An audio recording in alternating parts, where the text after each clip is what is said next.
రకాల చర్మ సమస్యలకు శాశ్వత పరిష్కారం ఈ శ్రీత 9281458181. రీసెంట్ గా సిల్క్ స్మిత ఏంటి అసలు అది ఒక కన్నడ సినిమా ఇనామ్దార్ అని ఒక సినిమా చేశాను. Suddenly people are like no you reminders of Silk Smitha అనేసరికి నేను దానికి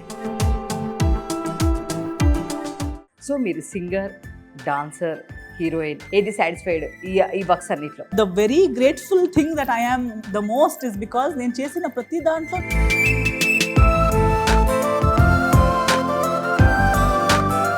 రీసెంట్ గా కళ్యాణ్ రామ్ గారితో చేశారు. సో అందరు అడుగుతున్న క్వశ్చన్ ఎన్టీఆర్ గారితో ఎప్పుడు చేస్తారు? నాకు ఎంతమంది ఇప్పుడు రెచ్చగొడుతున్నారు నాకు. తెలుగు ఇండస్ట్రీలో ఏదైనా ప్రాబ్లం వచ్చినా, హ్యాపీనెస్ వచ్చినా ఫస్ట్ కాల్ చేసేది ఎవరు? ఒక్కరే అనే లేరు. ఎందుకంటే అంతా లవ్ చేసి మ్యారేజ్ చేసుకోగానే ఇన్ని డేస్ లోనే బ్రేకప్. వాళ్ళకి అవసరం ఉన్నంత వరకు ఊరుకుంటూ ఉంటారు ఓపికతో. అవ్వని పని అవ్వగానే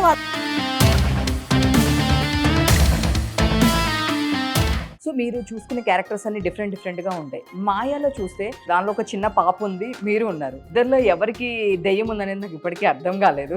అది అర్థం కాకపోతేనే మంచిది. దీని గురించా? Hi viewers, welcome to Suman TV. నేను మీ ఉమా. సో 1000 అబద్ధాలు, భీమవరం బుల్లోడు అంటూ ఎంతో డిఫరెంట్ క్యారెక్టర్స్ చేస్తూ మన ముందుకు వచ్చేసారు ఎస్తర్ గారు. సో ఈ రోజు మ్యామ్ అంతా ఉన్నారు. నమస్తే మ్యామ్. నమస్తే. సో ఎలా ఉన్నారు? బాగున్నాను. మీరు ఆఫ్టర్ లాంగ్ టైం. ఎస్. నేను అసలు ఫస్ట్ నీకు చాలా మెసేజ్లు పెట్టాను, మీరు రిప్లై ఇవ్వలేదు. అలిగాను నేను. అయ్యో అలా అలగొద్దు. నేను మాక్సిమం అందరికి రిప్లై చేస్తూ ఉంటాను, ఒక్కొక్కసారి స్కిప్ అవుతుంటాను అంతే. సో మీ రెగ్యులర్ అప్డేట్స్ అన్ని మాకు మెసేజ్ వస్తూనే ఉంటాయి. గ్రేట్ అండి. సో రీసెంట్ గా సిల్క్ స్మిత ఏంటి అసలు ఎక్కడ చూసినా అవన్నీ మొత్తం నీ వీడియోస్ అన్ని చూస్తూ ఉన్నాను. మీ పోస్టర్స్ పెట్టి ఆ పిక్స్ పెట్టేసి అసలు సిల్క్ స్మిత అంటే మీరే అన్న రేంజ్ లో అలా చేశారు. కానీ యాక్చువల్లీ అంత ఏం లేదు, నాకు అంత సీన్ లేదు. బట్ ఏంటంటే అది ఒక కన్నడ సినిమా ఇనామ్దార్ అని ఒక సినిమా చేశాను. అందుట్లో అది ఒక పీరియడ్ డ్రామా. కొంచెం సగం వరకు అదొక ఇన్స్పిరేషన్ ఫ్రమ్ అప్పుడు జరిగిన కొన్ని థింగ్స్ మీద అది డెవలప్ చేశారనమాట. సో ఆ సినిమాలో సిల్క్ అనే ఒక క్యారెక్టర్ నాకు ఇచ్చారు, ఒక హీరోయిన్. సో ఒక ఊరిలో ఒక డ్రామా, అది పండగ ఏదో జరుగుతున్నప్పుడు సిల్క్ గారిని పిలుస్తారు అన్నట్టు అలా చేశారు. సో దానికి నాకు నా ఎంట్రీ సాంగ్ సిల్క్ అనే పాట ఇచ్చారు. సో ఆ పాట ఎంత వైరల్ అయిపోయిందంటే మిలియన్స్ వ్యూస్ వచ్చి ఫుల్ వైరల్ అయిపోయి మాస్ అంతా దాన్ని అది చేసి ఇమీడియట్గా నన్ను సిల్క్ స్మిత గారితో కంపేర్ చేయడం మొదలు పెట్టారు. ఐఎమ్ లైక్ ఆమె she is a legend, I love her, she looks so beautiful, she is so much more better. But suddenly people are like no you reminders of Silk Smitha అనేసరికి నేను దానికి థ్యాంక్స్ అనాలా, భయపడాలా, నాకు అర్థం కావట్లేదు. యాక్చువల్లీ లుక్ లో నిజంగా సేమ్ అట్లనే ఉన్నారు. లేదు కాస్ట్యూమ్ వల్ల వాట్ ఎవర్ ఏదైనా తెలియదు, కానీ లుక్ కానీ మీరు చూస్తే వ్యూస్ కూడా మీరు ఎన్ని వ్యూస్ ఉంటుంటాయి చూడండి, మిలియన్స్ ఆఫ్ వ్యూస్ లోనే ఉంటుంది. సూపర్. ఇంకా చాలా చెఫ్ల డిఫరెంట్ క్యారెక్టర్స్ చేస్తూ వచ్చారు. సో మధ్యలో నేను అంతకు ముందు రెక్కీ టైంలో కూడా నేను అడిగాను, సో ఒక హీరోయిన్ అయినా మీరు ఎందుకు ఇలాంటి బోల్డ్ క్యారెక్టర్స్ చేయడానికి ఒప్పుకున్నారు? అంటే మీకు ఆపర్చునిటీస్ మంచివి ఉన్నాయి. So ఇవర్ Telugu, Tamil, Hindi, Malayalam, I think నాకు తెలిసి ఇంకా చాలా లాంగ్వేజెస్ మీరు అన్ని లాంగ్వేజెస్ లో చేస్తున్నారు. సో ఇలాంటి మీది అంటే చాలా మంది ఏంటంటే ఫస్ట్ ఒక హీరోయిన్ గా చేసిన తర్వాత ఏదైనా ఒక క్యారెక్టర్ చేస్తే అదే క్యారెక్టర్స్ ఎక్కువ వస్తాయి అనే దీంతో చాలా మంది చేయరు. సో కానీ మీరు అలా కాదు, డిఫరెంట్. సో ఎందుకు అంటే సో మీరు చేసే క్యారెక్టర్స్ కూడా బోల్డ్ క్యారెక్టర్స్ చేస్తున్నారు. ఎందుకు చేస్తారు, ఏంటి రీజన్? నేను బోల్డ్ అది ఇది అలా చూడనండి. I just see the script బాగుంటే. ఇప్పుడు రెక్కీలో ఎవరు హీరోయిన్ క్యారెక్టరే. మన ఇండియన్ మైండ్ సెట్లో ఎలా అయిపోయిందంటే హీరో పక్కన నిలబడి ఒక మిడీలో వేసుకుని కాలేజ్కి వెళ్ళే అమ్మాయి మాత్రమే హీరోయిన్. ఒక 25 to 30 బ్రాకెట్, మాక్సిమం 30 బ్రాకెట్ లోపు మిడిల్ వేసుకుని కాలేజ్కి వెళ్ళి ఒక రిచ్ సెటప్లో ఉండి, లేదా ఒక పల్లెటూరు సెటప్లో లంగవోణీలు వేసుకుని ఇది పొలాల్లో పాడుతూ ఉంటే హీరోయిన్. అది కాకపోతే దాన్ని దాటి కొంచెం ఏజ్ అవ్వగానే ఆంటీ రోల్, లేదా మదర్ రోల్, లేదా సిస్టర్ రోల్ అని అనుకున్నారు.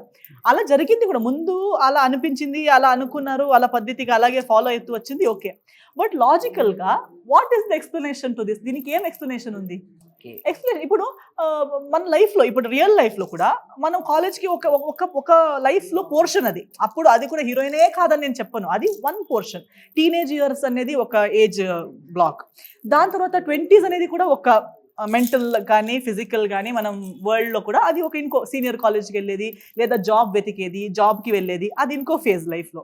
30s తర్వాత ఇంకో ఫేజ్, కొందరు పెళ్లి చేసుకుంటారు, కొందరు జాబ్స్ లో ఇంకా పైకి వెళ్ళిపోతారు, CEOs అయిపోతారు, ఆఫీసర్స్ అయిపోతారు. సో ప్రతి ఏజ్ లో ఒక స్థాయి, ఒక ఫేజ్ అనేది ఉంటుంది. ఆ ఏజ్ గ్రూప్ లో ప్రతి 10 years కి లేదా ప్రతి 5 years కి mentally, physically, emotionally everybody develops. So but there is a hero and heroine in every phase లో మన కథ ముందుకెళ్తూ ఉంటుంది కదా.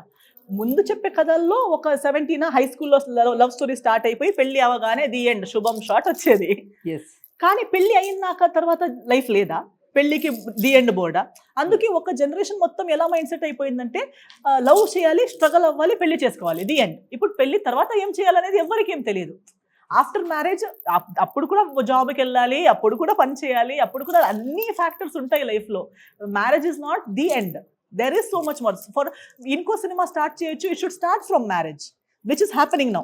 మ్యారేజ్ నుంచి స్టార్ట్ అయిపోతుంది సినిమా, అక్కడ నుంచి ముందుకెళ్తుంది. మ్యారేజ్ తర్వాత ఏమేమి అవ్వచ్చు ఒక సినిమా, దాని మీద కూడా సినిమా అవ్వచ్చు. అప్పుడు హస్బెండ్ క్యారెక్టర్ హీరో అయిపోతారు, వైఫ్ క్యారెక్టర్ హీరోయిన్ అయిపోతుంది.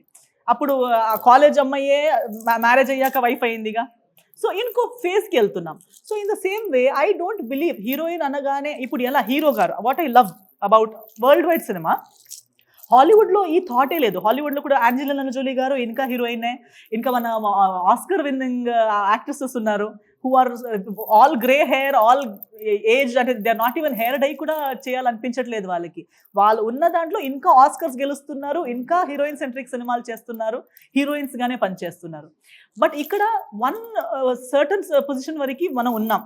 హీరో గారు ఎంత ఏజ్ అయిపోయినా, ఎంత లుక్లో మారిపోయినా, ఫిజికలీ లుక్ కానీ ఏది ఏమున్నా, they are still carried as heroes. All age groups లో కూడా మనం హీరో గారు హీరో అనే ఒప్పుకుంటున్నాము, హీరోయిజం అలాగే ఉండిపోతుంది. అమ్మాయిలకి మాత్రం ఎందుకు ఒక ఫిజికల్ ఆస్పెక్ట్ మీద జడ్జ్ చేస్తున్నారు? అమ్మాయిలు ఎందుకు ఫిజిక్ ని బట్టి మాత్రమే హీరోయిన్, ఫిజిక్ మారిపోయినాక హీరోయిన్ కాదు? అమ్మాయిలు కూడా అంతే కదా, ఎలా హీరోస్ ఏజ్ అవుతున్నారో అదే రకమైన హ్యూమన్, అది getting old is human. Why heroine 50 అయిన తర్వాత కూడా బోటాక్స్లు వేసుకుని, లైపోసెక్షన్లు చేసుకుని 20 years అమ్మాయిలతో ఫైటింగ్ చేయాలి, ఊపిరి పట్టుకుని స్టమక్ లోపల పెట్టుకుని ఎందుకు చేయాలి? Why should a 50-year woman or a 70-year-old woman or a 60-year woman still take Botox and fight with the 20-year-old girl and prove I am still heroine? Heroine అంటే young ఉండడం కాదు. Heroine అంటే ఉన్న ఏజ్లో, ఉన్న పరిస్థితిలో, ఉన్న ఫిజిక్లో లైఫ్ని గెలవడం. లైఫ్ని గెలవండి, మీ లైఫ్లో, నిజం లైఫ్లో హీరోయిన్గా ఉండండి. సో ఒక మదర్ హీరోయిన్ కాదు, ఒక సిస్టర్ హీరోయిన్ కాదు, ఒక పని మనిషి హీరోయిన్ కాదని నాకు చెప్తే నేను నమ్మను. ఇప్పుడు విక్రమ్ లాంటి సినిమా, కమల్ హాసన్ గారు లాంటి లెజెండరీ యాక్టర్ అన్నీ చేశాక మొత్తం విక్రమ్లో హీరోయిన్ ఎవరని అడిగితే, జనాలకి అడగండి, మాస్లో అడగండి, లాస్ట్ 15 minutesలో వచ్చే agent Tina is the heroine of the film. ఎందుకంటే త్రూ అవుట్ ఒక వైఫ్ క్యారెక్టర్ ఉంటారు, వీళ్ళు ఉంటారు, కానీ పవర్ ఎవరికి ఇచ్చారు? లాస్ట్కి ఆమె అందరికి ఫైట్స్ చేసి లాస్ట్కి ఏజెంటీనా రిపోర్టింగ్ అనేటప్పుడు థియేటర్ మొత్తం ఎగ్రీ పడ్డారు. Because they saw that hey, even a maid servant can be a heroine. Profession maid అయి ఉండొచ్చు, చూడడానికి గ్లామర్ లేకపోయి ఉండొచ్చు, కానీ గెలిచే ఒక స్పిరిట్ ఉంటే, ఒక పరిస్థితిని గెలిచే సిచ్యువేషన్ ఉంటే, why she not a heroine? అలాంటి క్యారెక్టర్ మీకు వస్తే చేస్తారా? డెఫినెట్లీ. ఐ థింక్ ప్రతి ఒక్కరు అంటే చెప్పేటప్పుడు ఒక antagonist, protagonist, these are the words actually. Hero, villain, పని మనిషి, ఇది కాదు యాక్చువల్లీ. మనం అర్థం చేసుకోవడానికి, అందరికీ అర్థం అవ్వాలని పదాలు వాడుకుంటున్నారు, కానీ యాక్చువల్గా టెక్నికల్ ఆస్పెక్ట్స్లో చూస్తే ఖలనాయకుడు, ఖలనాయకం కూడా నాయకుడే. Villain is also a villain, hero is also a hero, but hero is a positive, villain is a negative. So you should always when you call them right names తో పిలుస్తే, వాళ్ళ యాక్చువల్లీ అందరూ ఇలాగే ఉన్నారు. ప్రతి ఒక్కరు వాళ్ళ వర్క్ బాగా చేస్తేనే ఒక స్క్రిప్ట్ పండుతుంది, ఒక స్క్రిప్ట్ ఆడుతుంది. సో ఏ క్యారెక్టర్ని కూడా వాళ్ళకి ఒక ప్రొఫెషన్ ఇచ్చి ఉంటారు. ఈ సినిమాలో మీ ప్రొఫెషన్ మేడ్ సర్వెంట్, ఈ సినిమాలో మీ ప్రొఫెషన్ ప్రాస్టిట్యూట్. బట్ ఆ పరిస్థితుల్లో మీరు హీరోయిజం చేస్తారు, ఆ హీరోయిజంని బట్టి మీరు హీరో అవుతారు. సో ఆ హీరోయిజం అనేది ప్రతి స్థాయిలో ఉండాలి. ఒక మదర్కి ఉండాలి, ఒక సిస్టర్కి ఉండాలి, ఒక పని మనిషికి ఉండాలి, ఒక లేబరర్ వర్క్. నేను చాలాసారి రోడ్లో ట్రావెల్ చేసేటప్పుడు చూస్తాం కదా, రోడ్ సైడ్లో ట్రావెల్ లేబర్ వర్క్ ఇప్పుడు కొంచెం తగ్గింది. ముందు చూసేటప్పుడు ఆ లేబర్ వర్క్లో అమ్మాయిలు ఉంటారు, కొందరు కడుపుతూ ఉంటారు, కొందరు చిన్న చిన్న బేబీస్ని, అంటే అప్పుడే ఒక 10 days లోపు ఉన్న చిన్న చిన్న బేబీస్ని బ్యాక్లో కట్టేసి లేదా ఫ్రంట్లో కట్టేసి లేబర్ వర్క్ చేస్తుంటారు. ఎంత స్ట్రెంత్ కావాలి దానికి? మనం ఎక్కడో CEO, పెద్ద కంపెనీలో ఉన్న CEOస్కి విమెన్ పవర్ అంటాము, ఇంకేదో చేస్తే వాళ్ళకి విమెన్ పవర్ అంటాము, పోలీస్ ఆఫీసర్ అమ్మాయి ఉంటే విమెన్ పవర్ అంటాము, 2, 3, 10 సినిమాలు చేసి పొట్టి డ్రెస్లు వేసుకుని డాన్స్ చేసిన అమ్మాయిల్ని హీరోయిన్ అంటాము. ఆమె హీరోయిన్ కాదా? ఒక కడుపుతో ఉండి ఒక మంచి ఇంట్లో ఉంటే నడవకమ్మా, డ్రెస్ వాష్ చేయకు, ఈవెన్ స్టెప్స్ దిగకు అంటారు. అలాంటి పరిస్థితుల్లో డెలివరీ అయ్యే 2-3 days లోపు పనికి జాయిన్ అవుతారు, లేబర్ వర్క్ చేస్తారు, డెలివరీ అయ్యే రోజు వరకు లేబర్ వర్క్ చేస్తారు. She is a heroine. వాళ్ళకి ఎవరో వచ్చి నువ్వు గ్లామర్గా లేవు కాబట్టి నువ్వు హీరోయిన్ కాదంటే అది కామెడీ, అది joke. So I don't believe in that at all. That's why when I do such a role, people will think I am bold. I am not bold. I am just showing a mirror that see, women can be so many things. మీకు కనిపించట్లేదు కాబట్టి అది లేదని అర్థం కాదు. మీకు కనిపించట్లేదు, మీకు చూసే దృష్టి లేదు. మీరు కరెక్ట్ దృష్టితో నిలబడి నిజాన్ని నిజంగా చూస్తే మీకు కనిపిస్తుంది. దాట్ హీరో అవ్వడానికి కూడా అబ్బాయి అవ్వాలని లేదు, ఒక అమ్మాయి కూడా హీరో అవుతుంది, హీరోయినే అవ్వాలని కూడా లేదు. So a woman can even be a hero. So మీరు సింగర్, డాన్సర్, హీరోయిన్, సో మీరు కాన్సర్ట్స్ కూడా బాగా చేస్తారు. వీటన్నిటిలో మీరు మోర్ సాటిస్ఫాక్షన్ అంటే నేను దీనిలో బాగా సాటిస్ఫైగా ఉన్నాను, నాకు దీనిలో మంచి నేమ్ వచ్చింది, లేదు సెల్ఫ్ సాటిస్ఫాక్షన్ అనేది అందరికీ ఉంటుంది. మీరు ఎక్కువ ఏది సాటిస్ఫైడ్ ఈ వర్క్స్ అన్నిట్లో? I am the very grateful thing that I am the most is because నేను చేసిన ప్రతి దాంట్లో నాకు దేవుడు సక్సెస్ ఇచ్చారు. అది నేను చేసింది నేను ఎప్పుడు క్రెడిట్ తీసుకోను. నా స్టేటస్లో మీరు చూస్తే ఎప్పుడు అనిపిస్తుంది ఆల్వేస్ నేను ఒకసారి డైలీ పొద్దున్న లేచి ప్రేయర్ చేస్తాను కదా, నాకు అడగడానికి ఏముండదు. నేను ఒక్కొక్కసారి ఆలోచిస్తాను, నన్ను చాలా అడగాలి, అది ఒకటి కాలేదు కదా, ఇది ఒకటి కాలేదు కదా, అడగాలి అని ఆలోచించి స్టార్ట్ చేస్తాను. కానీ ఫస్ట్ నేను ఆలోచిస్తాను, ప్రే చేయగానే ఫస్టే అడగడం ఎందుకు, ఫస్ట్ థ్యాంక్స్ చేద్దాం. థ్యాంక్స్ మొదలు పెట్టేటప్పుడు అన్నిటికీ థ్యాంక్స్ చెప్తూ నాకు ఎంత గుర్తొస్తుందంటే ఇంకా అడిగేదేముంది, ఇన్ని ఇచ్చారు కదా, ఇచ్చిన దానికి థ్యాంక్స్ అనడానికి సరిపోవట్లేదు నాకు టైం, ఇంకా కావాలని అడగడానికి నాకు సిగ్గుండాలి కదా దేవుడి దగ్గర అని అనిపిస్తుంది. ఎందుకంటే ఆఫ్ కోర్స్ కష్టపడ్డాను, హార్డ్ వర్క్ చేశాను, అది ప్రతి ఒక్కటి చేయాల్సిందే. ఒక చెట్టు ఇది కూడా మనం సీడ్ వేస్తే అది మట్టి నుంచి బయటికి రావడానికి సంఘర్షం ఈజ్ లైఫ్, అది ఉండాలి. బట్ చేసిన తర్వాత ఆ ప్రతిఫలం అనేది ఇస్తున్నారు కదా, ఫ్రూట్ ఇస్తున్నారు కదా దేవుడు. దాట్ ఈస్ వెరీ, ప్రతి ఒక్కరికి ఇస్తారని ఏం లేదు. But God he's been kind. నేను చిన్న 8 years old ఉన్న దగ్గర సింగింగ్గా స్టార్ట్ చేసేటప్పుడు చాలా పెద్ద స్టార్డమ్, అప్పుడు బేబీ ఎస్తర్ అంటే మ్యాంగ్లూర్, గోవాలో అంత ఫేమస్ అనమాట. అదే పేరు ఇప్పుడు దాకా ఉంది, నాకు ఇచ్చారు. తర్వాత సినిమాలకు వచ్చేటప్పుడు కూడా సరిగ్గా సెకండ్ సినిమానే భీమవరం బుల్లుడు. సో నేను ఏం సినిమా బ్యాక్ డ్రాప్ లేకుండా వచ్చినా నాకు అంత మంచి ప్రొడక్షన్, మంచి సినిమా, మంచి పేరు, ఇప్పుడు దాకా భీమవరం బుల్లుడు అనే గుర్తింపు ఉంది. చాలా ఎర్లీగానే సక్సెస్ ఇచ్చారని చెప్పొచ్చు. ఇప్పుడు కూడా చేస్తున్న ప్రతి సినిమా పెద్దది కాకపోయి చిన్నది అయి ఉండొచ్చు, రోల్స్ చిన్నది పెద్దది అయి ఉండొచ్చు, ప్రతి దానికి గుర్తింపు, ప్రేమ, జనాల ప్రేమ, రెస్పెక్ట్. డబ్బులు అయినా సంపాదించుకోవచ్చు కానీ రెస్పెక్ట్ సంపాదించలేము. అండ్ అభిమానం అనేది నన్ను అభిమానం చేయరా చెప్పలేము. కానీ నిజంగా అభిమానం, ప్రేమ సంపాదించుకున్నామంటే దానికి నా గొప్ప ఏం లేదు. సో డెఫినెట్లీ నేను చేసిన ప్రతి దానికి దేవుడు నాకు ప్రతిఫలం ఇచ్చారనేదే నాకు ఒక గ్రేట్ ఫీలింగ్, హ్యాపీనెస్. రీసెంట్ గా కళ్యాణ్ రామ్ గారితో చేశారు. సో అందరు అడుగుతున్న క్వశ్చన్, సో నేను కూడా అడుగుతున్న క్వశ్చన్, ఎన్టీఆర్ గారితో ఎప్పుడు చేస్తారు?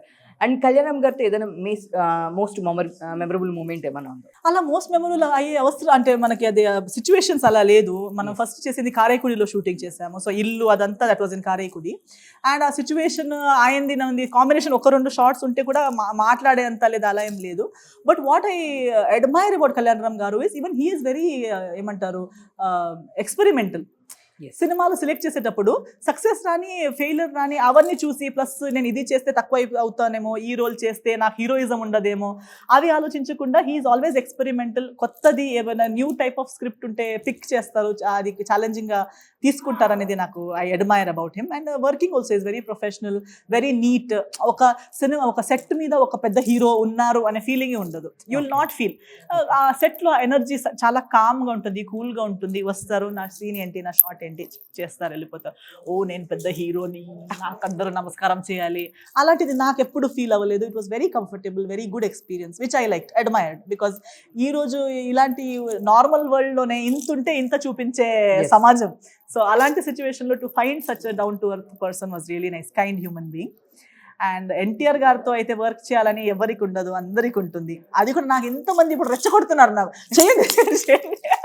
సో ఆబ్వియస్లీ ఒక స్టేజ్ మీద చూసినప్పుడు అందరం అదే వెయిట్ చేస్తున్నాము, అంటే నెక్స్ట్ ఉందేమో అని చెప్పేసి అందరికి చాలా మంది క్యూరియాసిటీ ఉందన్నమాట. అంటే మీరు చెప్పట్లేదేమో. నాకు నేను అలా వస్తే బాగుంటుంది అనే ఫీలింగ్ అందరికీ ఉంటుంది. బట్ నేను దాని గురించి టెన్షన్ పడట్లేదు. That oh I really want it. రాసి పెట్టుంటే మనకని ఒక రోల్ అనేది దేవుడు రాసి పెట్టుంటే అది మన దగ్గరకు వస్తుంది. వచ్చేటప్పుడు బాగా చేయాలి మంచి సినిమా. ఒక మంచి సినిమాలో జూనియర్ ఎన్టీఆర్ గారితో కలిసి డెఫినెట్గా వర్క్ చేస్తాను అనే ఒక నమ్మకం, అండ్ ఆ రోజు కూడా తొందరగానే రావచ్చు అనే ఒక ఫీలింగ్. తెలీదు, చూద్దాం. ఒకవేళ ఐటమ్ సాంగ్ చేయాల్సి వస్తే చేస్తారా? ఐటమ్ సాంగ్ అనే దానికి నాకు డాన్స్ అంటే ఇష్టం. మంచి పాట, మంచి కాస్ట్యూమ్, మంచి కొరియోగ్రాఫర్తో పాటు చేయడం అయితే definitely I would like to do it. But also అది సినిమాలో ఎక్కడ వస్తుంది, ఎలా వస్తుంది అంటే ఆబ్జెక్టిఫై చేయడం నాకు ఇష్టం లేదు. ఒక వస్తులాగా జస్ట్ గ్లామర్ కోసం అలా వాడుకుంటే నాకు ఇష్టం లేదు. బట్ అది ఒక మీనింగ్ఫుల్ అయ్యి ఉండి దానికి ఒక సన్నివేశం, ఒక మంచి సిచ్యువేషన్లో అయ్యి ఉంటే డెఫినెట్లీ. సో ఇండస్ట్రీలో మీరు అన్ని ఇండస్ట్రీస్ వెళ్తుంటారు, మూవీస్ చేస్తూ ఉంటారు.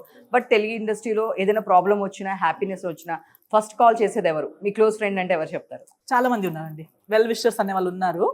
ఒక్కరే అనే లేరు, ఎందుకంటే మీడియాలో నుంచి ఉన్నారు, ఇండస్ట్రీ లోపల నుంచి ఉన్నారు. ఎప్పుడు నాతో టచ్లో ఉండి ఏంటి బాగున్నావు కదా, అంత ఓకే కదా అని అడిగే వాళ్ళు ఉన్నారు. సో ఏదైనా మంచిది అవుతే చెడు అయితే డెఫినెట్లీ వాళ్ళతో నేను షేర్ చేసుకుంటాను. ఎందుకంటే they have been with me in all my ups and downs and they have believed in me. ఎంతో మంది మీడియా వాళ్ళే ఉన్నారు, నా గురించి ఎప్పుడు రాస్తూనే ఉంటారు, సపోర్ట్ చేస్తూనే ఉంటారు. అతను అంటారు నేను ఎప్పుడు థ్యాంక్స్ అండి, నా గురించి ఇంత రాస్తూనే ఉంటారు కదా అంటే, లేదమ్మా ఏదో ఒక రోజు నీ గురించి బయోపిక్ అవుతుంది చూడు, ఆ రోజు నేను సాక్షులు ఇస్తాను.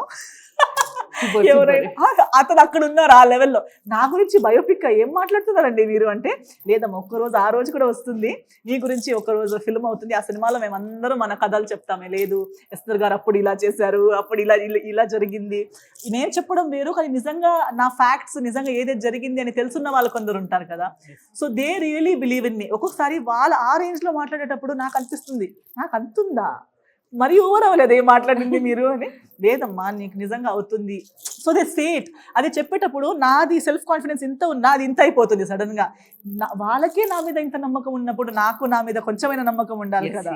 సో ఈ బూస్ట్ ఇచ్చే వాళ్ళు చాలా మంది ఉన్నారు, వాళ్ళతో డెఫినెట్లీ నేను ప్రతిదీ కెరియర్లో కానీ ఏదైనా మంచి చెడు జరిగేటప్పుడు షేర్ చేసుకుంటాను.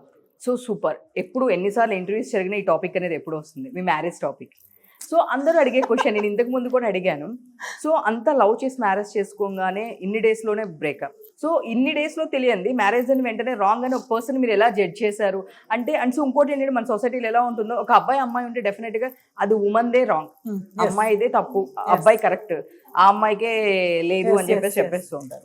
సో మీరు దీన్ని ఎలాగా రిప్లై ఇస్తారు అంటే, చాలాసార్లు మేము లాస్ట్ టైం కూడా నేను అడిగాను. సో ఇన్ని ఇయర్స్ మ్యారేజ్ ఉన్నప్పుడు తెలియని ఇది మిస్టేక్, మ్యారేజ్ అయిన తర్వాత సో ఎందుకు అట్లా? అది అంతే అండి. ఇప్పుడు పరిస్థితిని బట్టి మన నేచర్. ఇప్పుడు మీరు నాతో మంచిగా మాట్లాడేటప్పుడు నేను కూడా మీతో మంచిగా మాట్లాడతాను. మీరు కొంచెం ఓవర్గా ఏదైనా మాట్లాడేటప్పుడు నా ఇంకో కలర్ మీకు కనిపిస్తుంది. ఇప్పుడు అందరూ ఇట్ ఈస్ యాక్షన్ రియాక్షన్ కదా. పరిస్థితి అలాంటి సిచ్యువేషన్ అనేది రాకుండా ఎవరు వాళ్ళ నేచర్ చూపించరు. అవసరం ఉన్నంత వరకు పని అవ్వాలి, ఒకటి అవ్వాలని. అప్పుడు మ్యారేజ్ అని మాత్రమే కాదు, మన ప్రొఫెషన్లో మనం చూస్తాం ఎంతోసారి మన నుంచి ఏదో ఒకటి పని అవ్వాలి, వాళ్ళకి ఏదో ఒకటి వాళ్ళకి అవసరం ఉన్నంత వరకు ఊరుకుంటూ ఉంటారు, ఓపికతో అవ్వని పని అవ్వగానే వాళ్ళ నేచర్ మారిపోతుంది. వాళ్ళకి వాళ్ళ అవసరం అయిపోగానే వాళ్ళ నేచర్ మారిపోతుంది. అప్పుడు మనకు అనిపిస్తుంది ఇంత ఏడ్చాడు, ఇంత చేతులు కాలు పట్టుకున్నారని కదా మనం చేసింది, ఇప్పుడు సడన్ గా మారిపోయాడు ఏంటి, ఇప్పుడు నేను కాల్ చేసిన ఆన్సర్ చేయట్లేదు.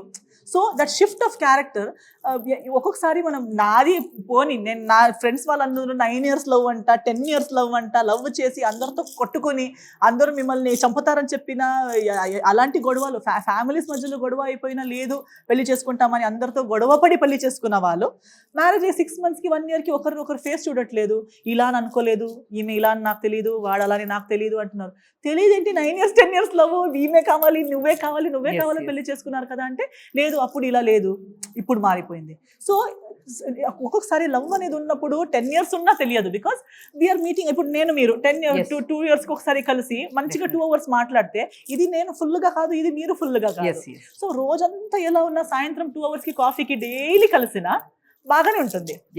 డైలీ కలిసి కాఫీ తాగుతాం. ఇంకా ఏం చేస్తావు నాన్న, నువ్వేం చేస్తావు నాన్న, టీ తాగేవా నాన్న, షుగర్ బాగుందా నాన్న అడుగుతుంటారు. అలా ఆఫ్టర్ మ్యారేజ్ ఉండదండి. అలా ఆఫ్టర్ మ్యారేజ్ టీ మాత్రమే తాగం కదా, ఫుల్ డే ఉంటాం కదా. So when you're seeing every day, when you're seeing a person's nature, not just with yourself, with everybody, when you're seeing so many other things, that is when it reveals to you, ఓహో ఇది this is because of this అన్ని calculations మీకు అప్పుడు కనిపించడం మొదలవుతుంది. And ఒక్క angle ఏంటంటే ఆ షీల్డ్ అనేది పడిపోతుంది కదా, అప్పుడు దాకా మీకు కావాల్సిన అవసరం ఉన్న ఆ స్ట్రెస్ అనేది పోతుంది. ఇప్పుడు ఏది ఏమైనా అయిపోయింది కదా, ఇంకా ఏమన్నా ఉండాల్సిందే. ఇప్పుడు మీరు చెప్పినట్టు రేపటి రోజు ఏదైనా అవుతే కూడా నీ మీదకి వస్తుంది, నాకేముంది, ఎవరేం చెప్పినా నువ్వే బాగాలేదంటావు, నీ ఫ్యామిలీ కూడా వెళ్ళు, నువ్వే రిటర్న్ వెళ్ళు, నీదే తప్పు అయి ఉంటుంది అంటారు. ఇంకా నీకు దారి లేదు, ఇంకా నువ్వు ఎక్కడ వెళ్తావు, ఇది బిగ్ బాస్ హౌస్. ఇంకా ఏది ఏమైనా కూడా జరిగిందా బిగ్ బాస్ హౌస్ లో? లేదు, it is similar, the feeling is same. So then you know where will you run. ముందటి వారికి రన్నింగ్ కి ఎక్కడ స్పేస్ లేదన్నప్పుడు బిహేవియర్ మారిపోతుంది. ఇది మన టెరిటరీ, నా టెరిటరీకి మీరు వస్తే నా బిహేవియర్ ఒక్కలా ఉంటుంది, మీ టెరిటరీకి నేను వస్తే మీ బిహేవియర్ ఒక్కలా ఉంటుంది. So that is when you realise and you things open up to you. So అది ఎప్పుడు మనం ఒక్క మనిషిని ఒక్క పరిస్థితుల్లో లేదా కొన్ని రోజులకి అలా చూసి తెలిసేది కాదు. It's always a process. So అది and also this whole thing of blaming women also, అమ్మాయిల్ని, అది సమాజం అలా ఇప్పుడు ఐ థింక్ ఇప్పుడు కొంచెం మారుతున్నారు. ఎందుకంటే ప్రతి ఇంట్లో అలా అయ్యేసరికి అందరికీ లేదులే ఇంతే. వేరే వాళ్ళ ఇంట్లో జరిగేటప్పుడు అందరూ మంచిగా కూర్చొని చెప్పేవాళ్ళు ఆమెదే ఉంటుంది తప్పు, అది తిరిగి వీళ్ళ కూతురికి అయ్యేసరికి, వీళ్ళ ఓన్ లైఫ్ లోనే అయ్యేసరికి లేదు, ఇలా కూడా అవ్వచ్చు. అండ్ అల్టిమేట్లీ ఏంటంటే యాక్చువల్లీ ప్రతి ఇంట్లో జరుగుతుంది కానీ ఇప్పుడు దాకా అది ఎస్ అని ఒప్పుకునేంత ఇది ఎవ్వరికి లేదు. Nobody had the courage and guts to say that yes ఇదే మన ఇంట్లో కూడా అయ్యేది ఇదే అని చెప్పే గట్స్ లేకుండే. బట్ ఇప్పుడు మరీ ఫ్రీక్వెన్సీ ఎక్కువైపోయి ప్రతి సెకండ్ పర్సన్కి అయ్యేసరికి నా అది స్లోలీ మారుతూ ఉంది, విచ్ ఇస్ గుడ్.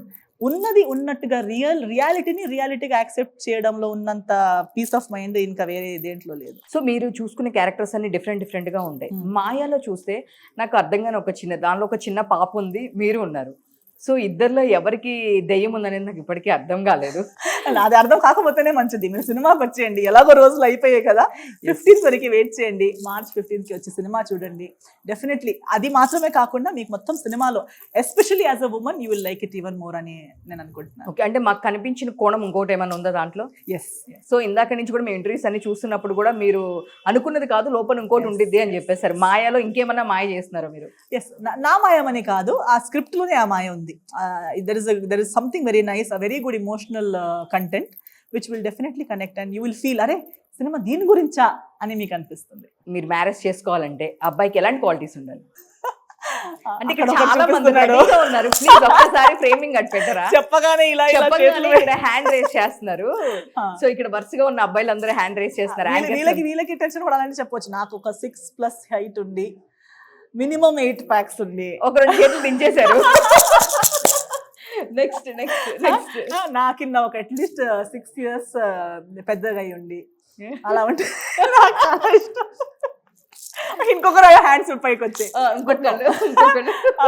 నేను అలాంటిది నాకు నిజంగా అలాంటి రిక్వైర్మెంట్ లిస్ట్ ముందు కూడా లేదు, ఇప్పుడు కూడా లేదు. I don't go on that. అందరు ఇలా చేసుకున్నారు, బట్ నిజంగా నాకు అలాంటిది ఏం లేదు. I like a person who is like me. అంటే నేను ఎలా ఉన్నాను అలా. నార్మల్లీ మనం ఆపోజిట్స్ అట్రాక్ట్ ఇంకేదేదో అంటుంటారు, కానీ opposites attract to a certain extent. Opposites in what way? నేను చాలా మాట్లాడతాను, ఆయన తక్కువ మాట్లాడితే మ్యాచ్ అయిపోతుంది.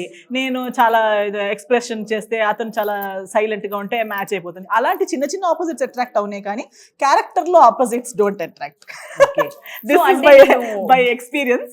సో క్యారెక్టర్ లో ఆపోజిట్ ఉండకూడదు. ఎథిక్స్ లో, క్యారెక్టర్ లో, అప్బ్రింగింగ్ లో, ఇలాంటివి దాంట్లో ఎప్పుడు అప్బ్రింగింగ్ సిమిలర్ ఉంటే, క్యారెక్టర్ సిమిలర్ ఉంటే, మన ఏమంటారు ఎథిక్స్ గుడ్ అండ్ బ్యాడ్ అనేది ఉంది కదా, అది ఒకేలా ఉంటే it will be a very good. అంటే ఫైనాన్షియల్ గా మీరు ఎక్కువ ఉండాలి అలా ఏమన్నా చూస్తే? లేదు, ఫైనాన్సెస్ ఈ రోజు ఉన్నాయి, రేపు ఉండవండి. అండ్ ఓన్లీ ఫైనాన్సెస్ తో ఎవరు హ్యాపీగా ఉండట్లేదు. మన కళ్ళతోనే మనం చూస్తున్నాం, మనకు ఆల్రెడీ తెలిసిందే ఇది. ఎంత డబ్బులున్నా హ్యాపీనెస్ అనేది డబ్బులతో కొనలేము. సో డబ్బులు కావాలి, లైఫ్ రన్ చేసే అంత డబ్బులు కావాలంతే, కానీ డబ్బుల వల్ల ఎవరు ఫేవరెట్, డబ్బులు లేదు కాబట్టి ఫేవరెట్ కాదు, అలాంటిది ఉండదు. I like someone who is comfortable with himself. ఉన్నది ఉన్నట్టుగా, ఇది ఉంది ఇది లేదు, ఇది ప్లస్ ఇది మైనస్. ఎస్, ఇది నాలో మైనస్ ఉన్నాయి నాకు తెలుసు. కంఫర్ట్గా ఉండాలి. నన్ను వేరేలా మార్చేయడానికి ప్రయత్నించకూడదు, నా కోసం తను మార్చేసి నన్ను ఇంప్రెస్ చేయడానికి ప్రయత్నించకూడదు. ఉన్నది ఉన్నట్టుగా సింపుల్ గా, లైఫ్ ఎంత సింపుల్ గా బ్రతుకుతారో అంత మంచిది అని నా నమ్మకం. సూపర్, చూసారు కదా క్వాలిటీస్ అన్ని, ఇంకా అలా ఫాలో అయిపోండి మేడం ని. సో ఫైనల్లీ మా సుమన్ టీవీ ప్రేక్షకులకి మాయాకి ఎలాంటి ఎక్స్పెక్టేషన్స్ తో రావచ్చు? ఒక మంచి సినిమా ఎక్స్పెక్టేషన్ అయితే ఖచ్చితంగా పెట్టొచ్చు. ఈ సినిమాని మీరు చూడండి. ఈ March 15th రాబోతుంది. నేను సినిమా చేసిన ఉద్దేశం కూడా అదే, మీకు కూడా నేను చెప్పేది అదే. నేను ఎంతో సినిమాలు చేస్తున్నాను, అందుట్లో ఇది ఒకటి మాయ. మీరు కూడా లైఫ్లో ఎన్నో సినిమాలు చూశారు, అందుట్లో ఒకటి మాయ. బట్ నేను ఈ సినిమా ఒప్పుకున్నందుకు, మీరు సినిమా వచ్చి చూసిన వల్ల ఈ సినిమాకి అయ్యే పెద్ద ప్లస్, మన ఇండస్ట్రీకి అయ్యే పెద్ద ప్లస్ ఏంటంటే మీరు ఎంతో మందిది ఫస్ట్ సినిమా చూడబోతున్నారు. డైరెక్టర్ గారు డెబ్యూ, ప్రొడ్యూసర్ గారు debut, DOP debut, music director debut, ఎంతో మంది లైఫ్లో ఫస్ట్ టైం చేసిన సినిమా ఇది. దానికి ఫేస్ మాత్రమే నేను, కానీ దీని వెనకున్న ప్రతి ఒక్కరిది లైఫ్ ది ఫస్ట్ డ్రీమ్ ఈ సినిమా. సో మీరు వచ్చి మీ 3 hours 2 hours సినిమా కోసం ఇస్తే మీరు ఎంతో మందికి ఇంకో సినిమా చేసే అవకాశం ఇస్తున్నారు, ఇంకో లైఫ్లో పెద్ద డ్రీమ్ చేసే అవకాశం ఇస్తున్నారు. ఆ ఒక అవకాశం ఇవ్వడానికైనా ఈ March 15th మీరు థియేటర్స్కి రావాల్సిందే. సో ప్లీజ్ వచ్చి మన సినిమా మాయాని చూడండి. మీ ప్రేయర్, మీ సపోర్ట్, మీ బ్లెస్సింగ్స్, మీ ప్రేమ మాకు ఇచ్చేయండి అని అందరితో కోరుకుంటున్నాను. Super, thank you. Thank you. So చూసారు కదా, ఇదండి హీరోయిన్తో చిట్ చాట్. ఇలాంటి మరిన్ని చిట్ చాట్ కోసం చూస్తుండే సుమన్ టీవీ. నేను మీ ఉమా. Thank you.